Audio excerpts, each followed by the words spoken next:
So what's up, and magandang hapon mga langga, no? So, mga ditong oras mga langga, sobrang saya ko kasi nga nagpapakita na yung haring araw. Kala ko talaga mga langga, tuloy-tuloy na tong init. Kaya lumabas tayo ng bahay mga langga, no? Mula pa kagabi mga langga hanggang umaga, hanggang sa tanghali, talaga namang ulan ng ulan mga langga. Kaya nakakatamad lumabas, nakakatamad kumilos, nakakatamad maghanap ng content, no? Pero hindi tayo pwedeng tumigil mga langga kasi dito nakasalala yung ating kabuhayan, no, para makatulong tayo kahit paano kay insik. So ayun mga langga, paglabas ko nakita ko yung napakaganda ng paligid kasi nga lumabas na yung araw ba, o di ba mainit-init na siya. Sa mga oras na yung mga langga, nasa mga alas 3 ng hapon kasi kanang nitong mga oras sa total lang talaga lumabas siyang araw na yan mga langga. Kaya naglibot-libot ako sa paligid, naghanap-hanap ako ng pwede nating maulam sa hapunan mga langga, no? Kasi malapit na naman maghapunan mga langga, and bilang may bahay char, so kailangan natin at obligasyon natin maghanap, nag-isip kung ano ang pwede natin ipakain sa ating pamilya mga langga. Kaya yan, habang nagtingin-tingin ako mga langga, o diba yung lupa ay anuhan pa ng maraming tubig mga langga, marami pang pita ba, sa mo pa marami pang kuan ba, lamaw, limaw di ay sa Bisaya, di ay limaw.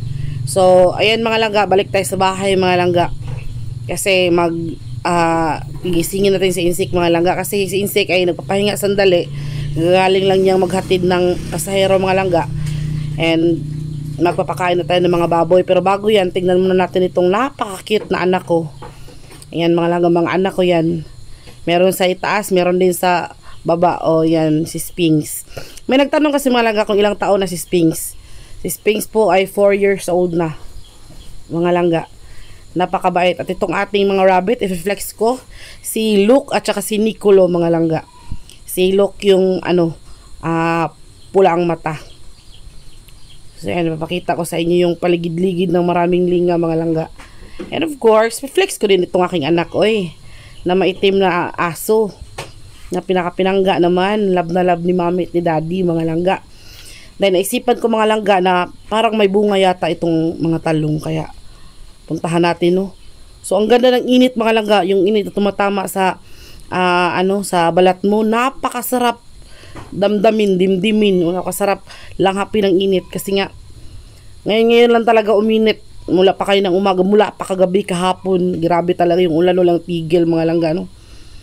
So ayan, may tubig dyan mga langga, kaya kahit anong kuha, uulan at uulan pa din maya maya, kaya tingbo na lang nagkuha mga langga. Puntahan muna natin yung ating mga talong.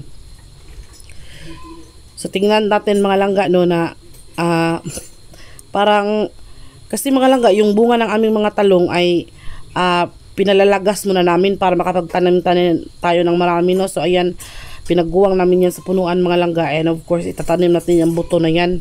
So dyan lang natin nilagay sa ni Papa, sa may bintana nila Papa. So kukunin niya ni Papa mga langga, kasi si Papa yung taga-hipos ng kuan ng mga buto mga langga. And of course punta tayo dito sa ating taniman ng talong. So meron ditong mga medyo maliliit pa, and meron din dito mga langga na medyo malaki-laki na, kaya naman sinabihan ko si Papa na magdala ng ng lagayan, kay kukuhanin natin itong talong. So yan mga langga, meron diyang maliliit pa, meron din na medyo malaki-laki na, kaya sinabihan ko si Papa na kunin na lang namin itong medyo malaki na, kasi akala ko talaga mga langga wala kaming mauulam ngayon. Ito lang yung ulamin namin, no. Natin kanang ihawin. Kung hindi natin itorta, pwede natin kilawin din. Kilawin na lang siguro para hindi medyo malaki yung gastos ba. Ayan, so nag-start na kami ni Papa nanguha. Nasayangan nga ako dyan sa iba mga langga, kasi yung iba kinain na ng hayop, yung nasa lupa.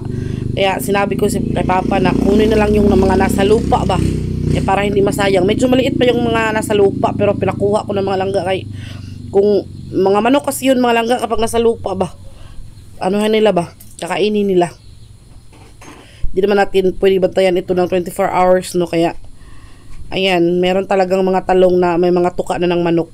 Yung iba nga dyan halos maubos na, no. Kaya yan, nanguha kami ni Papa mga langga. So ganito yung buhay namin dito sa bukid mga langga. Ano lang, panikay-sikay sa Bisaya pa para malampasan natin ang panihapon nga meron tayong ulam. So hindi tayo magugutom mga langga.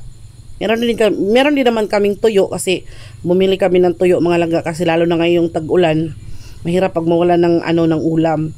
So sila lang naman ni Insik tsaka si Papa yung kumakain ng kanin mga langga tsaka ulam. Ako ulam lang pero yung mga healthy na ulam gaya ng gulay, mga ganun mga langga.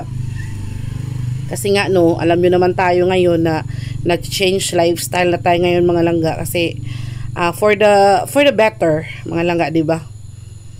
So ayan, si Papa John, nag-usap kami ni Papa John mga langga na mabuti na lang bago talaga yung malakas na ulan, nakapagtanim siya dito ng mga 4 na punuan siguro ng ampalaya. Ayan, medyo malaki-laki na siya mga langga. Meron bunga, yung unang bunga ng yung maliliit ng palaya, hindi ko pa pinakuha kay kailangan tingnan natin yung laki ba, palakihin po natin siya. So alam niyo mga langga, maraming mga taga dito na nanghingi ng punla o nanghingi ng mga seeds ba. Kasi marami kasing kaming pinagulang or marami kaming pinalaya dito sa ano ba yung Tagalog na ng Insik, nagipalaya na mo diri sa punuan para itanim ulit. So maraming mga mga silingan natin. So ito lahat yung nakuha namin mga langga sa garden. So pwede na natin siyang ulamin mga langga. And of course, save na tayo dyan mga langga, no? At meron din tayong saging dito. Thank you kay Insik. Bumili po siya ng saging na green. Tag 20 yung kilo niya ng mga langga. Masarap yung saging na yan mga langga eh. So ayan, no? Talaga namang save na tayo sa hapunan mga langga. So pagkatapos kumuha dyan ng talong mga langga kami ni Papa, ako naman ay pumunta doon sa ating babuyan mga langga, no? Kasi andun na si Insik mga langga. Tulungan nating magpakain ng hayop mga langga, no? So kailangan kasing bantayan ang mga hayop, ang mga baboy habang kumakain mga langga. So i-flex ko muna tong aming pusa na nasa ibabaw ng abuhan. Meron ding dalawa dito sa abuhan din. So nagpapaano sila mga langga, 3 pala sila. Nagpapainit sila ng katawan mga langga kasi nga napakalamig ngayon. So si Papa, napakalamig talaga ngayon mga langga, kaya andun sila sa abuhan. Yung mga pusa mga langga, doon talaga yan sa abuhan magpapahinga kasi nga mainit doon. Ang panahon ngayon napakalamig. Kaya ito yung ating baboy mga langga, o si Langga. So siya po yung baboy natin mga langga na nilagnat, no? Talagang na stress kami ni Insik this past few days kasi nga nilagnat yung ating baboy, no?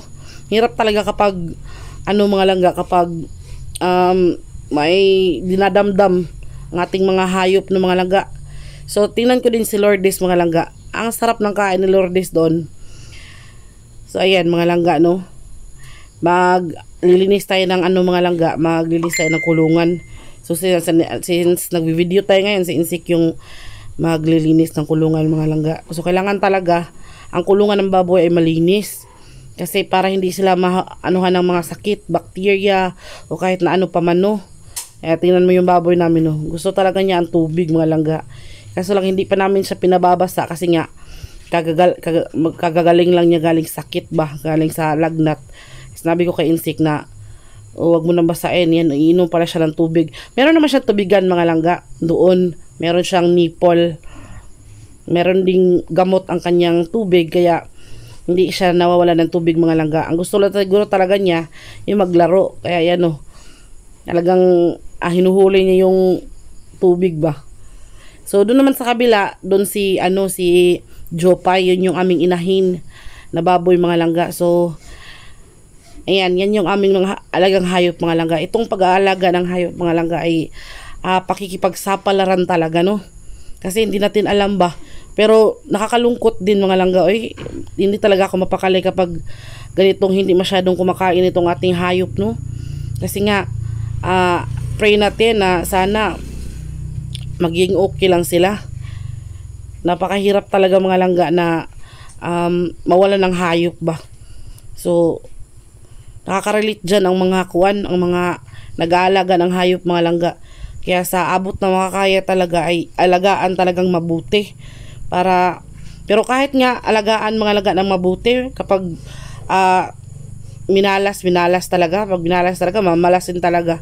Pero minsan naman, sa awa ng Diyos, makakaano naman tayo, no? Makakahanap tayo ng mga hayop na maganda yung klase, kaya medyo mahina sa sakit ba. Hindi talaga sila magkakasakit agad. So yan si Insik na sa loob ng ng aming inahin. So yan si Jopay mga langga, hindi ako makapunta doon sa sa kabila kasi napaka sliding ba. Maputik talaga mga langga, baka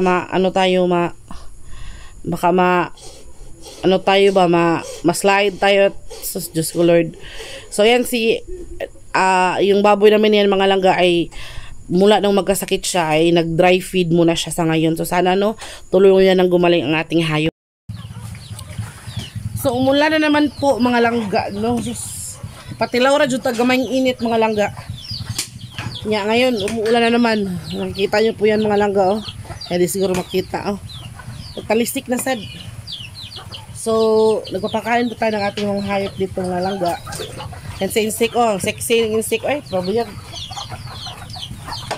Then maya mga langga, mag-intindi na tayo ng ating hapunan, no? Isip pa ako kung ano yung iluluto natin sa hapunan. Haggard kita lang mga langga.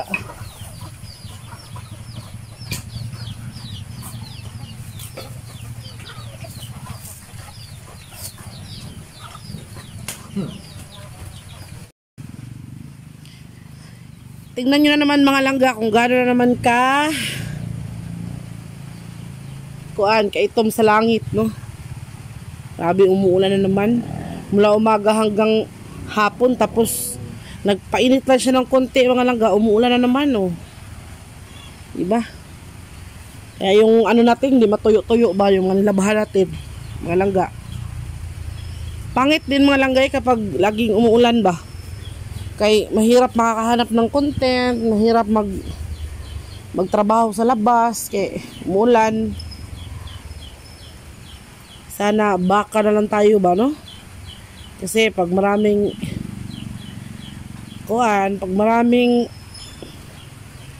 damo, hindi tayo magutom. Tapos bahala na ang ulan. So ngayon mga langga ay yung mga estudyante, nagpaulan lang yung mga estudyante mga langga. Kasi uwian kasi ngayon mga langga alas 5 ng hapon. Alas 4 pala. Nasusuot doon dito itong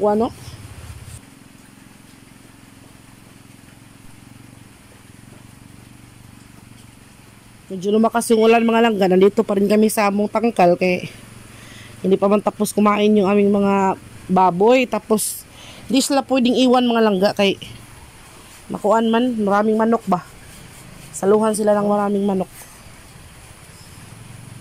Danlog kayo.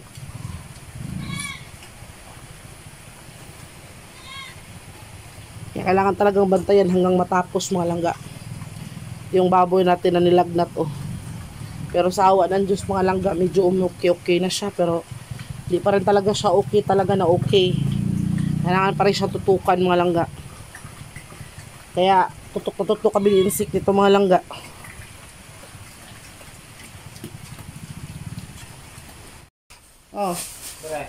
So ngayon mga langga, since malapit na naman po ang ating hapunan, no? Napaka-stress ng ating fest. So naisip ko, meron akong kahapon kasi nakabili si Insik ng 2 sayote na naman. Since nag-search ako mga langga kung ano ang benepisyo na nakukuha sa sayote, ay napaka-satisfying, no? Kaya naisip ko na since paborito ko din ang sayote mga langga, batiyag na ako eh. Since paborito ko din po ang sayote mga langga, yun ginayat ko na ng maliliit yung ating sayote mga langga. Just like nung una nating upload, nung una nating luto, no? So ganitong gayat pa rin mga langga. Pero hindi kaya nung una mga langga na yung nilagay natin ay itlog. Ito mga langga ay manok. Kahapon. Nagbili kasi si Insik ng manok mga langga. Nagtira ako ng konti para sa in case of meron tayong gulay, nasasahugan tayo ba? Nakapag-gayat rin tayo ng maraming sibuyas mga langga. Kasi gusto ko ng maraming sibuyas ang ating lutuin. Na nakapag-ready na din ako ng kawali. So, let's get started mga langga. Ready na tayo magluto. So, ito na lahat ng ating sangkap mga langga. Kompleto ricados na ito. Meron na tayong ginayat na sibuyas tsaka bawang. And of course, ang ating gimarinate na konti, small amount of manok lang naman. Minarinate ko siya kahapon mga langga ng patis tsaka paminta. Tapos ito yung ating dalawang pirasong sayote mga langga. Napainit din tayo ng kawali. Itong kawali na puti-puti. I don't know, dahil sa itlog siguro yan. So, let's get started na mga langga, no? Agoy. Ay, wako dito, wapo. So, yan mga langga, unang-una talaga sa lahat, no? Nagpainit tayo ng small amount of oil. And of course, ilagay na natin ating maraming sibuyas tsaka konting bawang mga langga. And of course, isunod na natin ang ating marinated na manok. Minarinate ko na ito siya kahapon mga langga. And wala tayong kasama ngayon na mag-video, kaya sariling sikap na lang muna ngayon mga langga, no? Ayan. Simplado na po yung ating manok mga langga.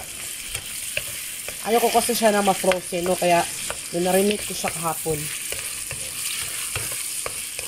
So, ayan.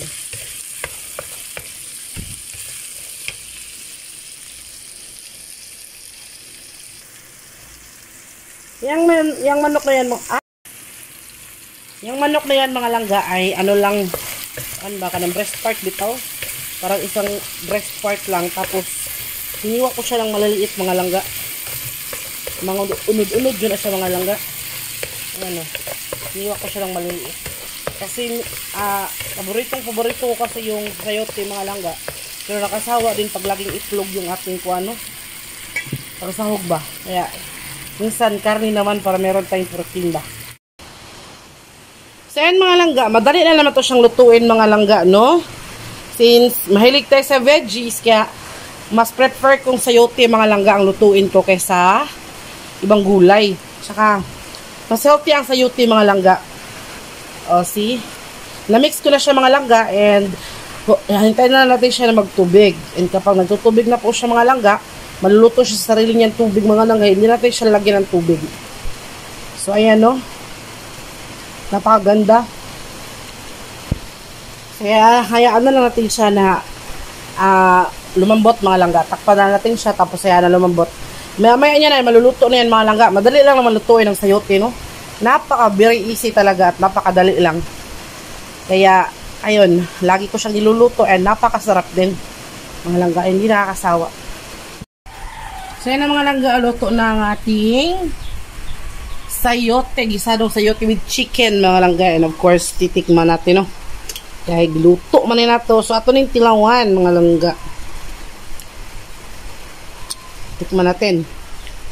Ito yung gusto ko sa texture ng sayote mga langga. Yung hindi masyadong malata. And of course, hindi din masyadong matigas yung half cook pa. Unahin natin itong sayote.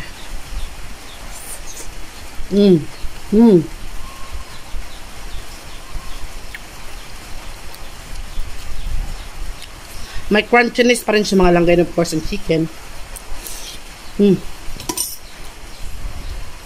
Sarap. Muna na to mga langga. Ang malaking plato. So, ayun na mga langga, no? Natapos na itong pagluto pa ni hapon sa pila ba? So, makakain na ng panihapon ng masarap na ulam, masarap at masustansyang ulam ang pamilya natin mga langga. Kaya, maraming salamat ulit sa panonood. And maya mga langga, kakain na tayo, no? So, bye-bye. Maraming salamat ulit and thank you for watching. Bye-bye.